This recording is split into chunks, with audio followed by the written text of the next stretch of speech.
जमुना तुम्हें गारंटी देता हूँ, याचना जा करो, ये ऐसा रथ बना देंगे तुम्हारे पितरों को इकट्ठा करके, बोले जाओ जाओ स्नान करो।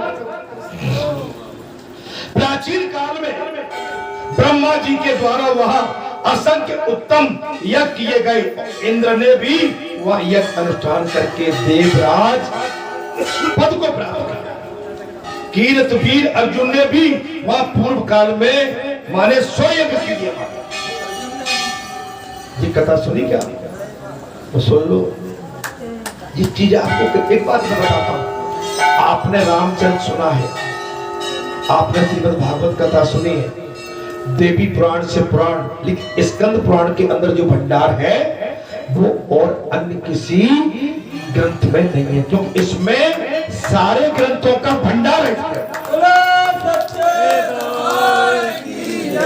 राजन, पहले की बात मार्कंडे जी ने कह दी, अयोध्यापुरी में सूर्यवंशी राजा वैवस्वत मनु और साक्षात भगवान सूर्य के ये पुत्र है। ये सूर्यवंशी है। अयोध्या की बात हो रही है, ध्यान से सुनना। चक्रवर्ती नरेश ने पद पर प्रतिष्ठित थे, वे सदा यज्ञ और दान में तत्पर रहते थे। उनके शासन काल में उत्तमपुरी अयोध्या के भीतर मृत्यु, रोग और व्रत अवस्था कष्ट किसी को कभी नहीं आता। बूढ़े नहीं होते। बालाजी धाम में आप निर्भय हैं। बालाजी धाम में आपकी सभी की शक्लें बदल गई, नहीं तो पहले वैसी थी। बालाजी धाम में आने के बाद आप हमेशा प्रसन्न रहते हैं, आपके चेहरे पर प्रसन्नता रहती है। ज्यादा आपको घोर खटक नहीं सताती। अब ज्यादा आप सियाने और देवताओं के पास पूछने जाते हो क्या? अच्छा बताओ, जाते हो क्या? अब देवता भी बेचारे आके चले जाते हैं, कहते हैं देवता कुछ पूछो, और वो आप कहते हो कि भैया यार तो रोज पूछ तू छोड़ रही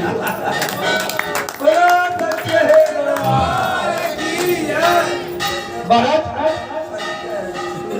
पहले रोज भूत लग गए, आज भूत न पटक लो, आज घर में जिंद घुस आओ, आज भूतों लग गई, तो आप सुखी है कि नहीं ये बताओ? बालाजी आए तब से बैठे के और इस क्षेत्र के भूत भगा दिए बालाजी ने। पहली बात तो अब कोई आज तक ये कहने नहीं आया कि मुझे भूत ने पकड़ लिया। आज तक कोई ये कहने नहीं आया कि मुझ पर घोर है। तो महाराज हम वही तो कह रहे हैं आपसे। बोले अयोध्या के भीतर मृत्यु, रोग और व्रत अवस्था का कष्ट किसी को नहीं होता था। तदंतर उन्हीं के वंश में परम धर्मात्मा राजऋषि सालकायन हुए। राजऋषि सालकायन हुए, जिनके राज्यकाल में समूची पृथ्वी सच श्यामला एवं धन धान से संपन्न थी। राजा के प्रताप से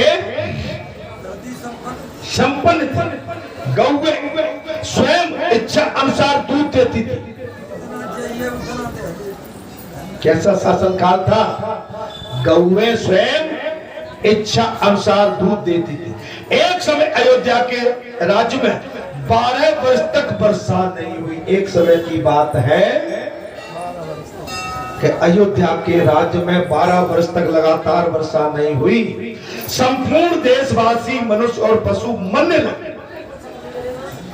घास फूस, तृण लता, बेलें तथा 4 प्रकार के जीव समुदाय भी नष्ट प्राय हो गए। उस समय देवता, असुर तथा मनुष्यों में बड़ा भारी हाहाकार। महाराज जी संकट आते और जे परीक्षा की घड़ी होती, असुर तथा मनुष्य बड़ा भारी हाहाकार मचा। युधिष्ठिर अपने देश पर आई हुई इस आपत्ति को देखकर राजऋषि सालकायन को बड़ी चिंता हो गई। उन्होंने सोचा जन्म से लेकर अब तक मेरे द्वारा कोई पाप नहीं किया गया। बोले मैंने जब से मेरा जन्म हुआ आज तक मैंने कोई पाप नहीं किया। मैं सदा संसार सागर के पार उतारने वाले भगवान श्री हरि का पूजन करता हूँ। ब्राह्मण और ऋषि और मुनियों को भी मैंने इच्छा अनुसार तृप्त किया है, तो भी मेरे राज्य में ये विपत्ति कहां से आ गई। इस प्रकार विचार करते हुए राजा ने बृहस्पति के समान बुद्धिमान ब्रह्मवादी वशिष्ठ मुनि को भक्ति भाव से साष्टांग प्रणाम करके पूछा, ब्राह्मण ये 12 वर्ष की अनावृष्टि क्यों हुई है? कथा सुनना चाहते हो? सुन लो थोड़ा, इसी में कल्याण है। नहीं तो राम राम कब बानों में तैयार बैठे भाई। तब वशिष्ठ बोले महाभाव, जन समुदाय में महर्षि के वचन सुनकर उसी के अनुसार कोई उपाय करना चाहिए। जन समुदाय में महर्षि योग ऋषि जो कहते हैं हमको आपको सभी के उसी के अनुरूप चलना चाहिए, ठीक है। तब राजा ने जनसभा में आसन पर बैठे हुए महर्षियों के पास जाकर अनावृष्टि का कारण पूछ लिया। बैठ जाओ, थोड़ा ध्यान से कथा में।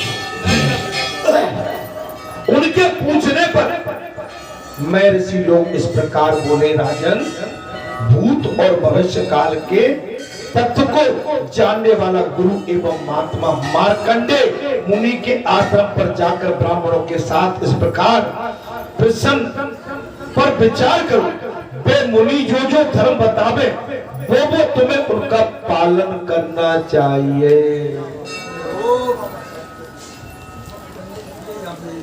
मार्कंडेय जी के पास जाओ, आपको अपना मार्ग कैसे तय करना है, आपको इस आपदा विपत्ति से कैसे बचना है, इस संकट को कैसे काटना है, तो उसके लिए मार्कंडेय जी का स्थान है और कलयुग में श्री बालाजी का स्थान है।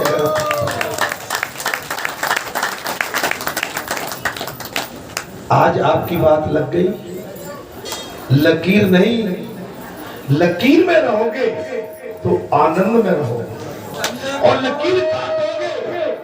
अगर लकीर हमने काई, देखो महाराज मैं न तो अगर मनुष्य स्वभाव से कहूँ बोल के आता हूँ, न पढ़ के आता हूँ, न देख के आता हूँ, यहाँ इसमें इतना करंट भरा हुआ है कि जी अपने आप सब बात कहती है कि कहते जा।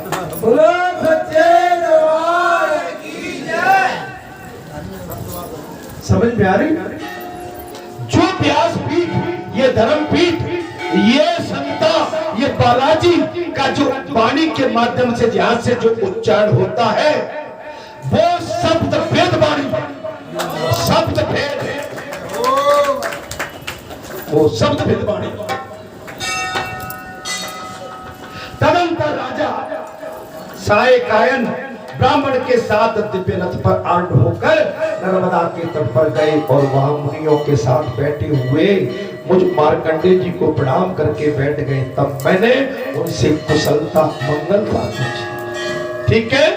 तब राजा बोले, ब्राह्मण आज आपके चरण बिंदों का दर्शन करके मैं सकुशल हूं। मैं आज आपके श्री चरण कमलों का दर्शन करके सकुशल हूं, परंतु मेरे राष्ट्र का भविष्य क्या होगा ये चिंता मुझे सदा पीड़ित किए रही। मेरे राज्य का भविष्य क्या है?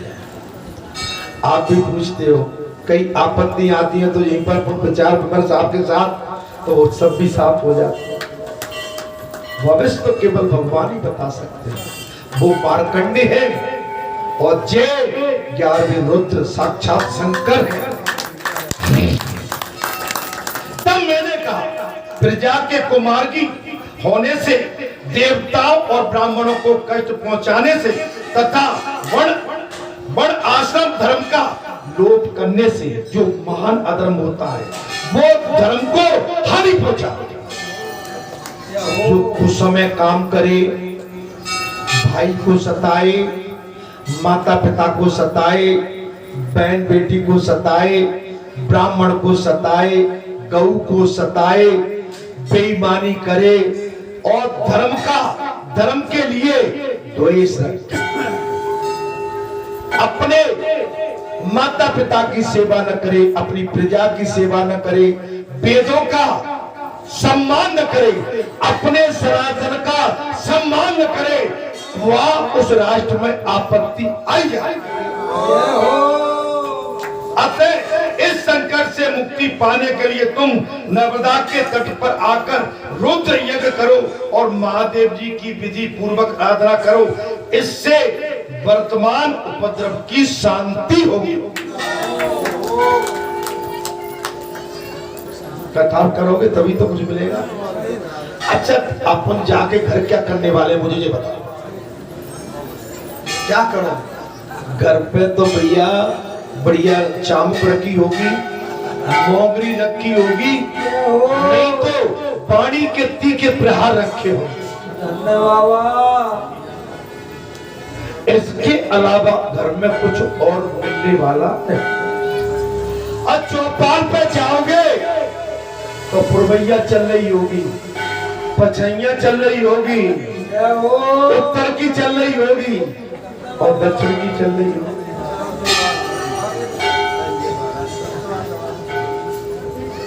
तो मेरा तो तुमसे यही अनुरोध है कि भैया अच्छी जगह मिली है, जाको लाभ उठा लो।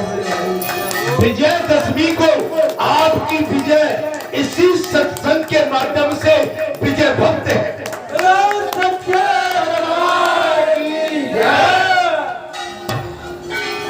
अधर्म होता है और तुम विधि पूर्वक जाके भगवान का भजन भजो, यज्ञ करो, तुम भी पाप दोष से छूट जाओगे तथा राज्य और स्वयं आपका स्वर्ग हो जाएगा।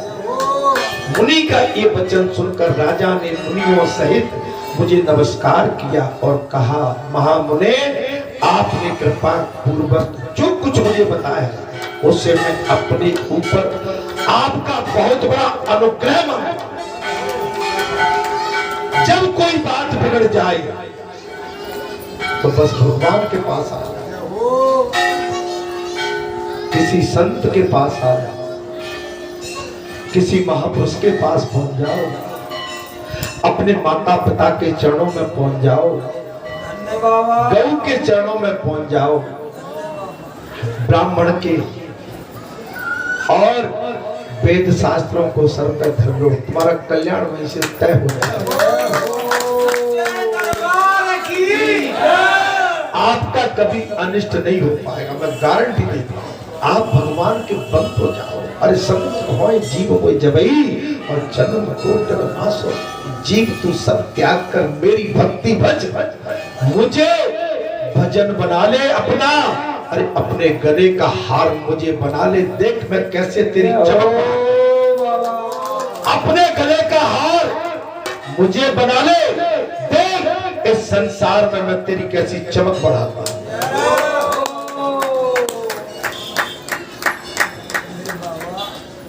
तेरी चमक मैं इस संसार में 100 गुनी बढ़ा दूंगा। तेरी चमक बढ़ेगी तो जे भगवान के भक्त जो श्रोता बन के आते हैं, तेरी चमक के साथ साथ तेरे पीछे पीछे चल रहे हैं। लेकिन मेरा पत्नी का बना, पुत्र का बना और परिवार समाज ये कुछ नहीं देगा। हाँ, उनके साथ कर्म निष्ठा के साथ अगर तुम्हारा समाज में जन्म हुआ है तो अपने कर्तव्यों का पालन निष्ठा के साथ और शरणागत भाव से करो। आप पक्के निष्ठा के साथ कर्म करो और फल देना मेरा काम। फल की इच्छा मत करो, फल मैं दूंगा। अब तुम चाहते हो कि भाई फल तुम प्राप्त करोगे, नहीं, यही तुम्हारी भूल है।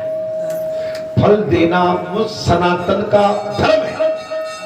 मैं सनातन तो मैं तुम्हारे जो तुम करोगे उसके अनुरूप तुम्हें फल दूंगा। कृपा पूर्वक जो बताया उसे मैं अपने सर्वधारण करता हूं। और महाराज ये कहकर राजा ने अयोध्यापुरी को संदेश भेज दिया। यज्ञ अपनी रानियों और राजकुमारों को यज्ञ सामग्री के साथ वही बुलवाया। उनके बुलाने पर महाराज की 1008 रानियां, राजकुमार तथा घर का काम काज करने वाले अन्य सब लोग भी यज्ञ सामग्री सहित वहां उपस्थित हो गए। कहा? नर्मदा तट पर। नर्मदा भगवान शिव की यज्ञ जो हो। तब राजा सायकाल महाराज साल कायन मुझे प्रणाम करके इस प्रकार बोले, मुनिवर आज्ञा दीजिए, कहाँ यज्ञ आरंभ किया जाए। मार्कंडेय जी कहते हैं, राजन युधिष्ठिर धर्मराज, तब मैंने कहा बेदू पर्वतों के पश्चिम भाग में यज्ञ यूप और यज्ञ मंडप निर्माण कराओ तथा यज्ञ की अन्य सामग्रियों का भी वही संग्रह करो। जी कौन मार्गदर्शन कर रहा है? मार्कंडेय जी। यहाँ मार्गदर्शन कौन कर रहा है? बालाजी। तो बालाजी जो आपको मार्गदर्शन कर रहे हैं, तो क्या आपकी कभी हानि हो पाई है? मार्गदर्शक तो एक चाहिए। आशीर्वाद बेटा। मार्गदर्शक तो एक चाहिए। सभी को प्रसाद दे दो। प्रसाद आशीर्वाद, आशीर्वाद सभी को आशीर्वाद। अखंड सौभाग्य खुश रहिए, प्रसन्न। मार्गदर्शक एक चाहिए। महाराज संग्रह का। तब राजा ने यज्ञ के लिए वशिष्ठ, वामदेव आदि बहुत से ऋषियों का वर्णन किया। वर्ण बना दिया। अच्छा वर्ण तो बनना पड़ता महाराज, वर्ण बने बैठे हो यहाँ। हाँ आज कथा आ गई। वर्ण का मतलब होता है कि बालाजी ने तुम पर कृपा की है। आप जब तक बालाजी नहीं कहे तब तक आप अपने वर्ण के पद को त्याग नहीं सकते।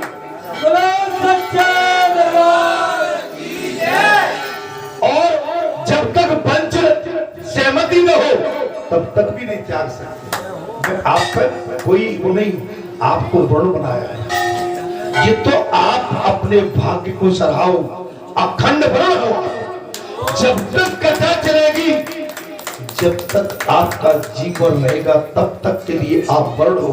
अरे वर्ण आदमी एक दिन के लिए भी तरसता है कि एक बार में वर्ण तो बन जाऊंगा। जे ख्याति भगवान जब किसी को देते हैं तो महाराज आज तक हमने लेकिन यहाँ कोई बिठाला नहीं। जे अब आपके ऊपर डिपेंड टू यू। आप समझो कि आपके ऊपर बनता है। यज्ञ मंडप में सोने के बड़े बड़े खंभे लगाए गए और जिनसे वहां बड़ी शोभा हो रही थी। कुंड वेदी, ये किसने कहा है महाराज? ये राजा को मार्कंडेय जी बता रहे हैं। सोने के कुंड वेदी और महाराज आदि सब स्वर्ण में थे। सब सारे स्वर्ण सोने को। नाना प्रकार के भक्ष्य भोज पदार्थ तथा भांति भांति के रस तैयार किए गए। वेद पाठी ब्राह्मण द्वारा देवताओं का आह्वान किया। यज्ञ के लिए वेद अनुसार देवताओं का आह्वान किया, पूजन किया। होम कुंड में अग्नि का आदान हुआ और धूम रहित अग्नि प्रज्वलित हो उठी। वेद मंत्रों के उच्चारण से आकाश गूंज उठा।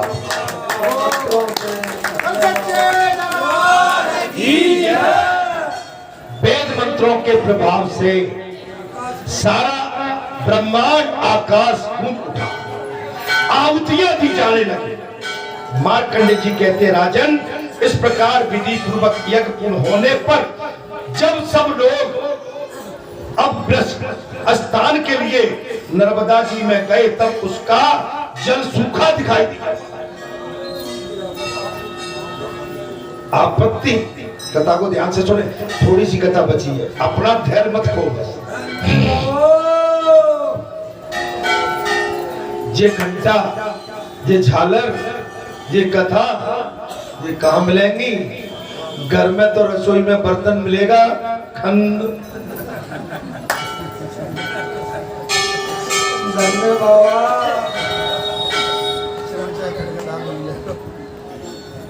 आ गए।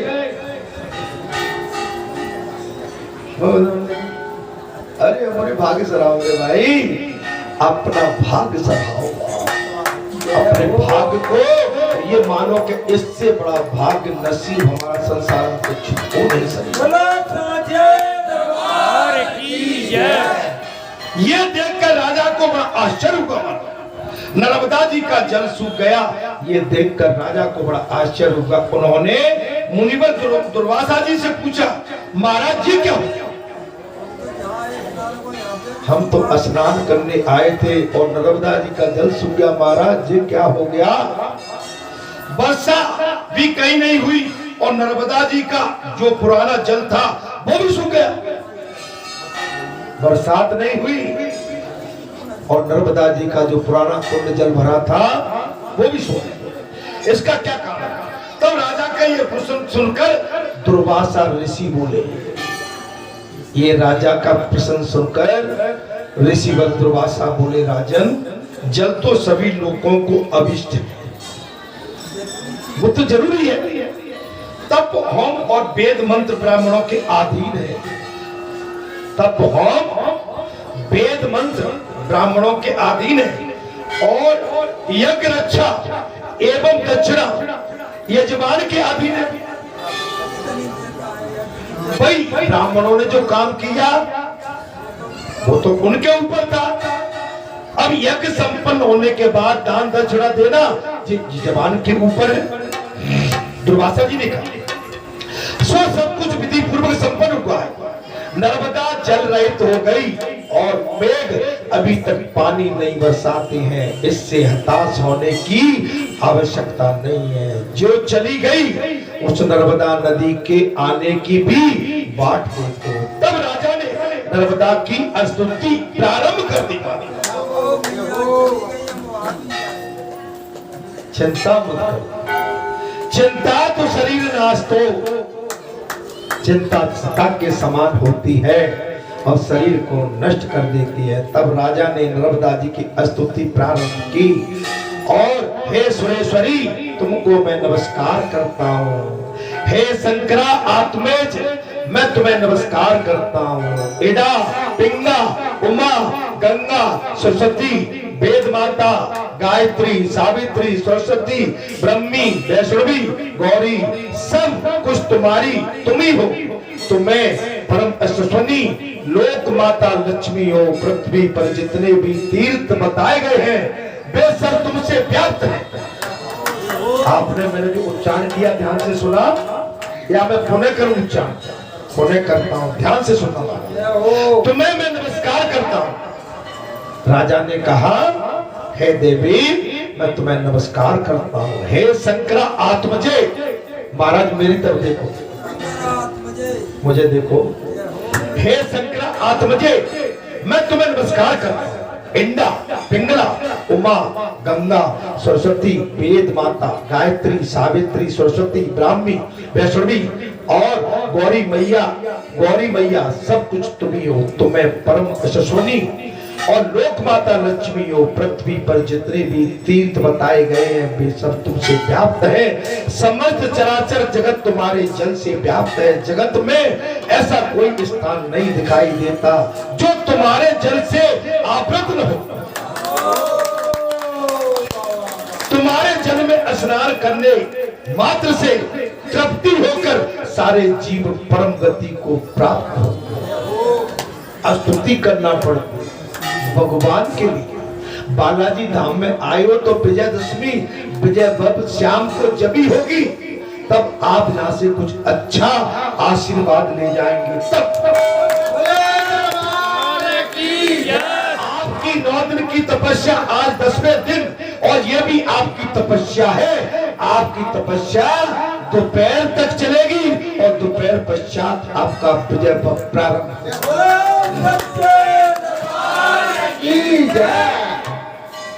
राजा ने कहा हमें तो तेजस्वी राजा के मुख से ये इस तरह की मारा याचना और स्तुति सुनकर नर्मदा जी ने उन्हें प्रत्यक्ष दर्शन दे दिया। प्रकट हो गई, राजन तुम्हारे मन में जो अभिलाषा हो उसके अनुसार मुझसे वर मांगो। तुमने जो तपस्या की है, आज आपने 8वें दिन अष्टमी के दिन अभी परसों ही आपने माता का चमत्कार देखा। जय हो। ये सत्य है, यही सत्य है, यही सत्य है। वर मांगो। राजा ने कहा देवी तुम 7 पूर्व के और 7 दूसरे प्रभाव को अच्छा करो। नर्मदा बोली राजन लो ये वरदान मैंने तुम्हें यथारूप से दे दिया। ऐसा कहकर सरताओं में श्रेष्ठ नर्मदा जल राशि से परिपूर्ण होकर विस्तृत प्रभाव से बहने लगी। राजा सायकालन का ये अद्भुत कर्म देखकर सत्य धर्म परायण सभी महर्षि उनकी प्रशंसा करने लगे। तब देवता बोल जाए, भगवती बोल जाए, अरे भगवान तुम्हारी तपस्या से बोल पड़े तब समझना कि तुम्हारी साधना पक्की है।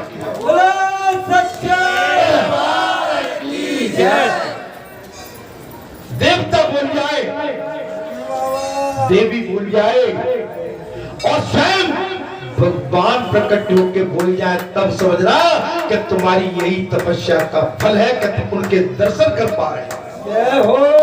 आप अपने भाग्य को सराहो कि बालाजी धाम ग्राम मरेठा में देवी दर्शन और बाबा हनुमंत दर्शन तुम्हें साक्षात प्राप्त होगा। और आज एक फिर तोड़े देता हूँ, जिस परमात्मा की चाहत में भी निकलते हो तो वो परमात्मा भी समय समय पर तुम्हें गोवर्धन की पूजा करके तुम्हें दर्शन दे जाते हैं। महाश्री कृष्ण उत्सव के दिन भी तुम्हें साक्षात दर्शन दे भाग सराहो, भाग सराहो। ये स्थान धन्य हो गया। सच्चे दरबार की जय। ये क्षेत्र धन्य हो गया, इस क्षेत्र के बासिंदे धन्य हो गए और यहाँ पर आने वाले मेरे परम प्रिय भक्त वो भी धन्य हो। महाराज और धर्मात्मा राजा की सभी ने प्रशंसा की। तदंतर उन पर सबने नर्मदा में स्नान, अपगहन, जलपान, पितृतर्पण किया। तत्पश्चात सर्वस्व दक्षिणा पाए हुए ब्राह्मणों ने वो यज्ञ समाप्त किया। जो जिस वस्तु की कामना करता था उसे वही वस्तु दी गई थी। तदंतर शिवालय में जाकर समस्त मनोवांछित फलों को देने वाली देवी पूजती महेश्वरी लिंग, मनोवांछित फल देने वाले स्थित भाग मोक्ष और प्रदाता उमा महेश्वर का राजा ने विधि पूर्वक पूजन किया है। और पूजा में प्रत्येक उपचार ओम महाराज ओम महेश्वराय देवाय हे संभाय नमो नमः नमो। इस मंत्र से चढ़ाया गया। पूजा समाप्त होने पर राजा वहीं हाथ जोड़कर खड़े हो गए। तत्पश्चात नर्मदा देवी भगवान शंकर के चरणों के नीचे प्रकट हुई। उनका वो प्रभाव संपूर्ण देवताओं द्वारा पूजित हुआ। तदंतर संतुष्ट हुए महादेव आदि सब देवता बोले राजन तुम मनोवांछित फल मांग लो। और उनके ऐसा कहने पर राजा साल काल ने कहा देवताओं आप लोग कभी इस स्थान का परित्याग कभी मत करना। हमारे राष्ट्र में अनावृष्टि आदि दोषों से पीड़ित प्रजा का कष्ट दूर हो और ये सदा फले फूले। इसकी सेवा इस स्थान पर अवहीन अग्नि स्वयं सदा प्रज्वलित बनी रहे। तो आपको देवी मैया ने बालाजी ने यही वरदान दिया कि तुम सदा फलोगे फूलोगे। आपदा संकट इस क्षेत्र पर भूल के भी नहीं आएगी और आ भी गई तो धीरे से शांत हो जाएगी। महाराज शांत हो जाए। मैं आज एक बात कहता हूं, मेरी जब कोरबा बिलासपुर में पोस्टिंग थी, मैं इंस्पेक्टर के पद पर हुआ था। आज से आपको कम से कम 22-24 साल पुरानी बात बता रहा हूं। जब मैं स्वयं गाड़ी चला रहा था, बच्चे मेरे साथ में थे, मुझे ग्वालियर आना था और उस समय नर्मदा जी हमें रास्ते में ही पड़ती थी, ठीक है, डिडोरी और जबलपुर के बीच में नर्मदा जी। तो मैंने क्या किया, मैं चूंकि नर्मदा जी में स्नान किया, मैंने गाड़ी रोकी, गर्मी का टाइम था, गाड़ी रोकी और नर्मदा जी में स्नान किया, ठीक है। उसमें से जल भी भरा, पानी भी थी। अब जब मैं चलने लगा तो कई नीलकंठ के पंछी, नीलकंठ पंछी, मैं आज आपको बता रहा हूँ उस नर्मदा जी में से मैं क्या देखता हूँ कि जब मैं आ रहा हूँ, गाड़ी मेरी ऊपर, केवल मैं ही स्नान करने गया हूँ और आकाश छोटा था, मैं इसको ले गया था, बेटा तुम यहाँ घाट पर बैठे रहो। उसने कहा पापा मैं भी नहाऊंगा, मैं कि नहीं तुम बैठे रहो घाट पर। अब हम दोनों चले आ रहे हैं, बच्चे बेटियां दोनों और उसकी मम्मी, गाड़ी मैंने एक पेड़ के नीचे लगा रखी। वहां हम आए तो मेरे साथ पंछी, अब महाराज मैं क्या देखता हूँ, वो नीलकंठ के पंछी। मैं जब तक जबलपुर आया तब तक मेरी गाड़ी के आगे आ गया। मैं आपको चूंकि बात नर्मदा जी की चल रही है तो मैं तो नर्मदा में स्नान भी कर चुका हूं, ठीक है। यहाँ पर बात आती है महाराज, देवताओं ने कहा राजन तुमने जो कुछ कहा वो सब पूरा हो, आप मांग तो लो। आपके बालाजी भी कहते हैं, देवी भी उसे चिल्ला के कह रही मांग तो लो भाई, क्या चाहिए, मैं पूर्ण प्रसन्न हूं, ठीक है। ऐसा कहकर सब देवता वहां से अंतर ध्यान हो गए, राजा का राज पुनः पृथ्वी को प्राप्त हो गया और इंद्र इच्छा अनुसार बरसात करने लगे, इंद्र इच्छा अनुसार बरसात करने लगे। वो यज्ञ पूरा करके राजा साल कायम अपने मंत्रियों और अपने परिजनों से अंतपुरी की रानियों के साथ देव निर्मित अयोध्यापुरी में लौट आए। युधिष्ठिर इस प्रकार मैंने तुम्हें उमा महेश्वर तीर्थ का महत्व समझाया है जो मार्कंड जी ने कहा। इसी के साथ मैं अपनी वाणी को विराम देता हूँ। अभी हवन होगा इसमें और अस्त्र शस्त्र की जो पूजा आज मैं वही करूंगा अग्नि के सामने, कहा ठीक है। यहाँ पुनः मैं समय नहीं, चूंकि कथा मैंने यहाँ कह दी और पुजारी जी से कहता हूँ बालाजी के जो भी अस्त्र शस्त्र है यज्ञशाला में अग्नि के समक्ष ले आए, उनकी पूजा भी हो जाएगी, आरती भी वही हो जाएगी और इसके बाद इस हवन के बाद माँ भगवती का भी हवन होगा। चले मत जाओ। और यहाँ भंडारा भी आया है तुम लोगों के लिए, बोलो बालाजी महाराज, भूखे कोई नहीं जाएगा। दो भंडारे आए हैं, तुम्हारी इच्छा, तुम्हारे इंतजार कर रहे हैं, लेकिन पहले हवन भंडारे पे मत गिर बैठना भी कोई भी। भंडारा हमारा कहाँ जाता है, भूख तो मुझे भी लग रही है, लेकिन मैं पूजा के बाद पहले हवन याचना। देखिए ये गोष्ठी नहीं कहीं मिलेगी, ये लौट के भी नहीं मिलेगी। तुम लाखों करोड़ों खर्च कर लो, लेकिन जे भव्यता, जे सुंदरता, जे दिव्यता, जे हवन, जे पूजन, जे कथा, जे संत, जे महात्मा, मेरी सती अनसुईया जैसी माता बहन बेटी, ये कहीं नहीं मिलेगी। ये तो यही मिलता है, ये बालाजी की असीम कृपा है। बस मैंने आपसे जो कहना था वो कह दिया, लेकिन मेरी व्यासपीठ से जो आपने वाणी सुनी है उस पर आप खरे चले जाओगे तो आप कभी धोखा नहीं खाओगे, ये वचन देता हूँ। और आपकी अगर इस पर आप खरे उतर गए तो आज विजयदशमी के दिन आपकी विजय भक्त है। जय श्री राम, जय